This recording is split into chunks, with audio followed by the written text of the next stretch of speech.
ಕುರ್ಚಿ ಕಿತ್ತಾಟದ ಮಧ್ಯೆ ಕಾಂಗ್ರೆಸ್ನಲ್ಲಿ ದಲಿತ ಸಿಎಂ ಕೂಗು ಕೇಳಿ ಬಂದಿದೆ. ಜಗಳೂರು ಶಾಸಕ ದೇವೇಂದ್ರಪ್ಪ ಅವರಿಂದ ದಲಿತ ಸಿಎಂ ಕೂಗು. ಕಾಂಗ್ರೆಸ್ನಲ್ಲಿ ಈಗ ಕುರ್ಚಿ ಕಿತ್ತಾಟ ನಡೀತಾ ಇದೆ. ಇದರ ನಡುವಿನಲ್ಲಿ ದಲಿತ ಸಿಎಂ ಕೂಗು ಬೇರೆ. ಬಹಳ ದಿನಗಳಿಂದ ದಲಿತ ಸಿಎಂ ಆಗಬೇಕು ಎಂಬ ಕೂಗಿದೆ. ದಲಿತ ಮುಖ್ಯಮಂತ್ರಿ ಆಗಲು ಒಂದೇ ಮೆಟ್ಟಿಲು ಬಾಕಿ. ಈ ಬಾರಿ ಅದು ನೆರವೇರಲಿ ಅಂತ ಶಾಸಕ ದೇವೇಂದ್ರಪ್ಪ ಹೇಳಿದ್ದಾರೆ. ಸಚಿವರಾದ ಪರಮೇಶ್ವರ್, ಮಹದೇವಪ್ಪ ಎದುರು ಈ ರೀತಿಯ ಪ್ರಸ್ತಾಪವನ್ನ ಮಾಡಿದ್ದಾರೆ. ದಲಿತ ಮುಖ್ಯಮಂತ್ರಿ ಆಗೋದಿಕ್ಕೆ ಒಂದೇ ಒಂದು ಮೆಟ್ಟಿಲಿದೆ.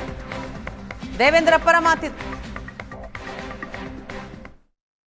ನಾನು ಹೆಮ್ಮೆಯಿಂದ ಹೇಳಕ್ಕೆ ಬಯಸ್ತಾ ಇದ್ದೀನಿ, ಕರ್ನಾಟಕ ರಾಜ್ಯದಲ್ಲಿ ಒಂದು ಕೂಗಿದೆ, ಬಹಳ ದಿನದ ಕೂಗಿದೆ.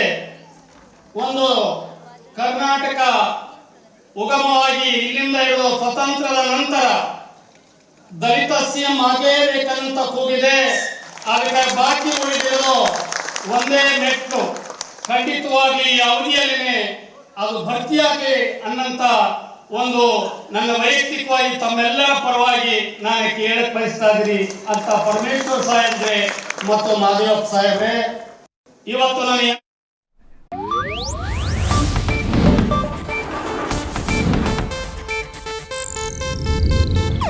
ಇದು ಏಷ್ಯಾನೆಟ್ ನ್ಯೂಸ್ ನೆಟ್ವರ್ಕ್ ಪ್ರಸ್ತುತಿ.